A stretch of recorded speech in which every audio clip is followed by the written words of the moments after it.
एक गांव होता है, वहां ना दो शिव भक्त होते हैं, ठीक है। और एक शादीशुदा होता है और एक के परिवार में सिर्फ वो दो भाई होते हैं। तो वो दोनों शिव भक्त बहुत अच्छे होते हैं, दोनों शिव की पूजा करते हैं। और एक साहूकार होता है और एक गरीब होता है। अच्छे से सेवा करनी, 56 भोग लगाने, हर तरह से जो यथासंभव हो सकता है। और जो दूसरा शिव भक्त होता है, जो गरीब तबके से होता है, उसे क्या करना, उसने लकड़ी काटनी है, लकड़ी काट के बेचनी है, उससे अपना गुजारा करना है। और उसके द्वार पे जो जाता है, ठीक है, तो उसे एक ही चीज कहता था, अतिथि देवो भवा। ठीक है, कोई भी जाएगा और उसे खाना खिलाए बिना नहीं भेजता था। और उसका पहला नियम था, जब तक किसी अतिथि को खाना नहीं खिलाएगा, खुद खाना नहीं खाएगा। अच्छा, ये उसका नियम, जो गरीब तबका था। और इसका ये था, वहां हुआ या फिर अपना गद्दी पे आसन पे बैठ गया, आओ जी, जिसको जो सामान चाहिए, ब्याज बट्टे का भी काम तो पहले चलता था ना, चलता था पहले, हाँ ना। तो वैसे पैसा देना, गांव का साहूकार। तो वो जो भी आता था। तो एक दिन शिवजी जी के मन में क्या आया कि आज मैं दोनों की परीक्षा लूंगा, ठीक है। तो शिवजी जी गए कपालिक रूप बना के। कपालिक हाथ में मुंड लिया हुआ, मुंड माला धारण किए हुए, और उनके द्वार पे जाके अलख जगाई, भिक्षाम देहि।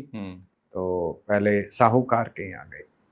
तो साहूकार के यहाँ गए, बस साहूकार खड़ा हुआ, गद्दी से प्रणाम किया, दंडवत किया, कह रहे बाबा जी आओ, अंदर आओ। तो भिक्षाम दे। तो बाबा जी भोजन करिए। कह रहे हम भोजन करेंगे अवश्य, लेकिन क्या हमारी पसंद का भोज मिलेगा? तो उसने कहा, आप जो कहेंगे बाबा जी, मेरा वचन है, मैं दूंगा। अच्छा। तो उन्होंने कहा, मैं नर भक्षण करता हूँ। हाँ, फंस गया। ठीक है। तो उसने कहा कि मैं आपको नर भक्षण कराऊंगा बाबा जी। हाँ। अच्छा। तो उसने कहा, जो नौकर काम करते थे, इसको काट के बना के लाओ। बाबा ने कहा, नहीं, मुझे तेरे घर का नर भक्षण करना है। तो बोले, बाबा क्षमा कर दो, मैं नहीं दे सकता। कह रहे, तू अपने पुत्र को दे।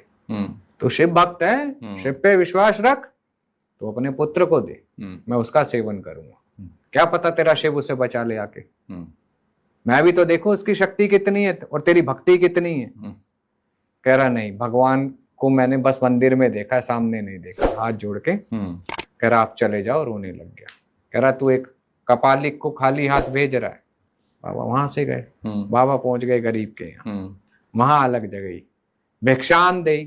तो वो आ गया बाहर, बोला, बाबा प्रणाम, शिव स्वरूप प्रणाम, अतिथि देवो भवा, अतिथि देवो भवा, शिवोहम। वो सार करने लग गया। कह रहे, बाबा आइए, भोजन ग्रहण करिए। कह रहे, हमारी वेशभूषा से लग रहा है कि हम भोजन खाते होंगे, हम नर भक्षण करते हैं। तो बोला, जी बाबा, जो समर्थ है वो करूंगा मैं आपके लिए।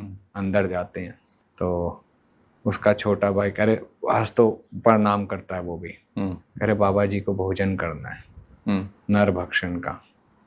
तो वो छोटे भाई से किचन में ले जाता है, कहता, तुम ऐसा करो, मेरा मीट बना के इन्हें खिलाओ। कह रहा, नहीं भैया, आपने मुझे पाला है, इस लायक बनाया कि मैं इस किस काम आ सकूं, और वो भी एक साधु के काम आ जाऊं, एक कपालिक के।